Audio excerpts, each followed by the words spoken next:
and preservation and qira'at and relationships between them. These are very, very difficult issues. And the most advanced of our scholars, they're not quite fully certain how to solve all of the unanswered questions in there. These issues should only be discussed amongst people who know what the qira'at are and who understand some of these questions that are being raised. Traditional understandings of ahruf and qira'at cannot answer some of these pressing questions that are now being poked. And it's very clear to you and to every single very advanced student and specialist that the standard narrative has holes in it. That's what I'm going to say. I encourage anybody who is really interested to go deep to take the class. I do this class. It'll be 1 year later. I had 100 students, by the way. Alhamdulillah, none of them, I was worried one of them might problematize. For centuries, Muslims told their children, their students, their congregation that there is only one perfect Quran which has been preserved dot by dot, letter by letter, sound by sound, word by word. Very sad. It is sad because for 1400 years Muslims have been lied to. By whom? By their loved ones, by their sheikhs, by their imams, by their mothers, by their fathers. For 1400 years. And that hasn't stopped. 21st century, Muslims are still being lied by there is only one perfect Quran. Recently, Sheikh Yasir Qadhi had been interviewed by the Dawah team where he's been asked regarding the different Qurans. Where does he stand? Does he see those different Qurans as a preservation of the Quran, or does he see messed up of the Quran? In that interview, he expresses that actually there are holes in the Quran. People are doubting about the Quran, all those Islamic traditions. But also he expressed that this is so complicated matter. If you want to learn more about it, please do come to my class. So I just thought probably class is next year. I don't think we will have that much time. God knows when we will die, but I just thought I sacrifice myself and then I take his lesson which he gave in 2010, and it is free lesson as well. When I say I sacrifice myself, of course it is not in any form or any shape what Lord Jesus Christ did. Lord Jesus Christ, eternal word of God, gave himself for us. All I'm just gonna do is just give my little bit time and listen little bit painful lecture. I identify the lecture as painful lecture because he used to be one of my favorite Muslim scholar, not in a sense that he's like nice and kind, but he's a good communicator. But apparently we last couple of days we find out actually he's not much difference from Dawah gangs. But so as I sacrifice myself to sit in this lecture, I just thought I'll share this summary for you. So he's giving this teaching in 2010 on the topic of the ahruf and qiraat. Please do follow with me, because a couple of things we will be hearing what has been expressed recently as well. It is difficult topic, it is confusing topic, it is complex, and there are different Qurans out there. Okay, let's join Sheikh Yasir Qadhi and hear from him. What is undoubtedly the most complex and difficult topic to understand when it comes to the sciences of the Quran. And it is a topic that always raises a lot of confusion and a lot of questions. So we will summarize it to the best of my capabilities. And if there are still questions left, I would encourage you to do some further reading. There is much of material available in Arabic and of course in English as well. And some of the books I have already referenced to you. What is this topic that people find so confusing? The topic is that of the various recitations of the Quran. The various different ways of how to recite the Quran. And when we say the various different ways to recite the Qur'an. We are not talking about different voices or different styles. We're talking about slight differences in pronunciations, slight differences in letters, slight differences in harakat. In other words, if you were to compare two printed Qur'ans, you're going to see differences between them. And this is something that many people are unaware of and many people have heard but are not fully familiar with, especially those who have been exposed to some of our brothers who live in Algeria or Morocco or other North African countries. They recite the Qur'an in a slightly different way. Not just a voice or not just a speaking style, but also changes in letters and words and harakat. What is this and where does it all come from? Thank you, Yasir Qadhi, for explaining to us once again. Yeah, when we state there is one perfect Quran, it is actually all messed up. It is all very much confusing. But of course, I am Islamophobia. I shouldn't be saying that. I am afraid of Islam. Therefore, please keep away from Islam. But did he get your attention when he says recitation is not talking about how you pronounce the word? He said he's also talking about different letters. For letters to be different, they are written differently, okay? The words are different. The words in the Quran is different. They are read differently, therefore they are pronounced differently, and also their meaning is differently. And today, you can get those different Qurans. When you put together two Quran, let's say this is the Quran which Yasir Qadhi is reciting, versus this is the Quran which is for a Muslim from Morocco is reciting. When you put their Qurans next to one another, you will see they are different. Yep, we checked it out. It is written differently, it is pronounced differently, and the meanings are differently. When you put two different Qurans together, written differently, letters written differently, the words are written differently, meaning is different, and the recitation is different. Of course, please do not take my word for that. You just heard Yasir Qadhi. We just take his word for that. He's not Islamophobia. He's not Islamophobia. He's just telling us the holes and confusions in Muslim world. We love to get those holes and confusions in Muslim world. Let's continue his 2010 lecture. And these differences began to be recorded by later scholars. And these differences were then ascribed to the people who became famous for them. So these differences were named after specific people. And these people were the ones who became famous for their particular recitation. Until finally, the codification of these recitations occurred, and this was done in the 2nd and 3rd century of the Hijrah, and these recitations are known in Arabic as the qira'at. The qira'at are not the same as the 7 ahruf. I'll give you a very simple analogy here, which will help you understand what the difference is between the ahruf and the qira'at. The ahruf are what Allah Azza wa Jal revealed divinely. If you jumble up all the ahruf together, and then you spread them and let every person recite according to one of these recitations, according to some mixture of these recitations, these become the qira'at. And the qira'at are named after specific people who specialized in them. And finally, as we said, in the 2nd and 3rd century of the Hijrah, these qira'at were standardized. They were codified. And exactly 10 qira'at were chosen by our Muslim scholars. 10 of them were chosen because they represented the cream of the crop. They represented the best of the best. In each city, primarily 1 or 2 major qadis were chosen. So, I hope you are lost as I was lost. So you do have different Qurans which is circulating around after the death of Muhammad. And scholars are compiling them, and then those different Qurans are passing to the people. And then there are people who are becoming expert on these different Qurans. And then it has been compiled. We all get to hear that it has nothing to do with Muhammad, because Muhammad is long and long dead. He's like really, really dead.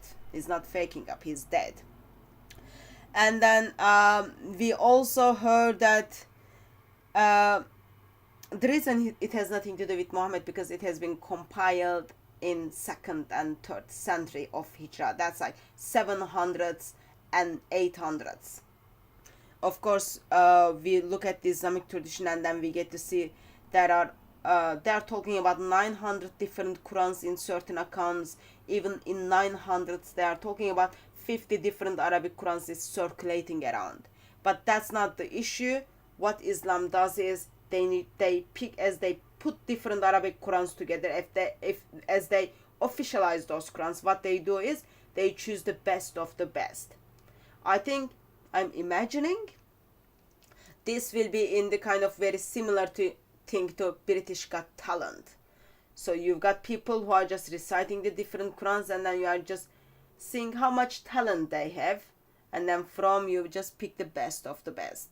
Usually you would expect best of the best would be one person, but in here probably they didn't want other person to feel upset or heartbroken, and probably in 7th century they didn't have roses and flowers and chocolates, therefore they picked 10 and they got rid of other rest of it. 7th century version of British Got Talent takes place. They choose 10 best of bests. And then did you also hear the part where he expressed, actually, let me give you an example. Ahruf is not the Qiraat. Ahruf is divinely given by Allah. So Ahruf are the different versions of the Quran which was given to Muhammad, which Muhammad didn't tell anyone until Umar and Hisham wanted to fight with one another. Actually, Umar wanted to fight with him regarding the different versions of the Quran. And also the same story where Muhammad strikes Ubay bin Ka'b on his chest because Ubay bin Ka'b has doubt regarding the different versions of the Quran. So that's Ahruf. It is taking place in the time of Muhammad. Allah wanted that. Allah knows best, so he gives that. But Qiraat, that means those different Arabic Qurans, when you put them together today, next to each other, you will see the differences.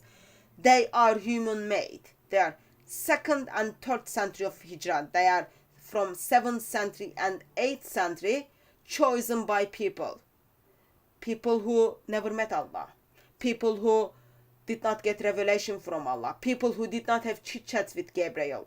People who did not had a chance to meet with Muhammad because Muhammad was long and long dead. People who did not get the informations from caliphs as well. Ahruf is the divine revelation. Qiraat is man-made. So the Qurans Muslims are reciting today they are man-made Qurans. But while that takes place in 2010, I was sent message where Muslims wanted to explain how Yasir Qadhi actually confirmed that Quran has been perfectly preserved on his Facebook page. Here is the screenshot of his Facebook page.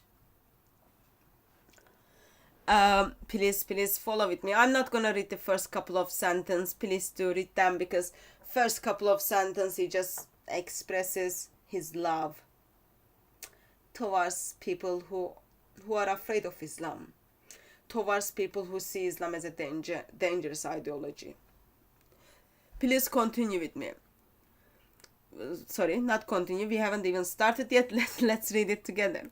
While Muslim scholarship has pioneered Quranic studies for centuries and continues to do so, the fact remains that we all agree on the demonstrable, proven fact that the Quran has been preserved in its entirety. Quran has been preserved in all entirety. When he says that, I think he's not meaning, of course I don't know his heart, I'm just assuming because he's Sheikh, so he would know the Islamic tradition. He's not talking about like missing chapters. He's not talking about rest of Surah 33, which is supposed to be like very long chapter, but it is missing. He's not talking about the rest of Surah 9, which is supposed to be as long as Surah 2, which is missing. He's not talking about the sheep which came and then eat the Quranic verses and you can't find the Quranic verses.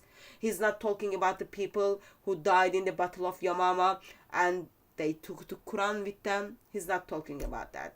I think, I don't know his heart, but I am just thinking he's talking about today's Quran. So, it has been preserved in its entirety. Just forget those missing chapters. Word for word. That means like forget the book was put together by Dr. Dan Brubaker. Forget that a couple of minutes ago he said there are different words in the Quran when you put those two Qurans next to one another. So, preserved in its entirety, word for word, and that we believe that all of the 10 recitation, which means qiraat, remember, when he says recitation, he means pronunciation is different, he means letters are different, words are different, meanings are different, okay? All those 10 different Qurans, 10 recitation of the Quran are revealed from Allah. That makes me kind of a bit think, because he just said actually it is Ahruf which is revealed from Allah. And then Umar butchered Ahruf and discredit Ahruf. Uthman, sorry. Suddenly those different Qurans in 2nd century of Hijrah and 3rd century of Hijrah, which has been officialized according to Yasir Qadhi, are revealed from Allah. Did anyone heard any prophet received revelations from the death of Muhammad to time of Hafs 796 or 812 in the time of Warsh? I didn't come across that with that prophet, but apparently he says qiraats are revealed from Allah as well. But a couple of minutes ago, Ahruf was not the qiraat, and Ahruf is the one which is revealed from Allah. Just sad. Not only they've been lying to people for 1400 years, they are still lying to people. But let's continue. I told you it's gonna be painful lecture, but I was willing to sacrifice myself to go to the class. Let's continue. One of these places, they standardized certain scholars to become the leaders of the qira'at, and to this day, these qira'at are present in the ummah. Now, for the most of us, we have no idea of these qira'at because we all live in an area or region where one qira'ah is recited. But if you go to other cities or you go to other countries, in particular, for example, North Africa has a different type of qira'ah, and it is called the qira'ah of Nafi', which is the qira'ah of Medina. Most of the world has the qira'ah of the people of Iraq, which is Hafs and Asim al-Kufi, the people of Kufa. And this is what I assume most of my viewership will also know. They will be familiar with the recitation of Hafs and Asim, and this is the recitation that is prevalent in over 90% of the Muslim ummah. So the point of this halaqah, to summarize, is that there are certain divinely revealed differences in the Quranic recitation which vary very, very slightly. The variance is extremely minute, and these variances are memorized in specialized institutions known as the schools of the qira'at. The average Muslim is not exposed to them, he is not aware of them, but it is something that one should be aware of if one is an educated Muslim. And if you ask around in your locality, I am sure you will find people who have memorized more than one qira'at, and you can get more information from them and get also specific details of the differences of these qira'at. So in 2010, Yasir Qadhi simply tells us, yep, there are different Arabic Qurans exist there. When you put those printed copies next to one another, you will see the difference. And good thing is that Muslims put together the 10 different translation of the 10 qiraats, where you can see over thousands of different variations. I think it's like probably more than 4,000 over there, and that's only 30% of what they have looked into. So what we hear is,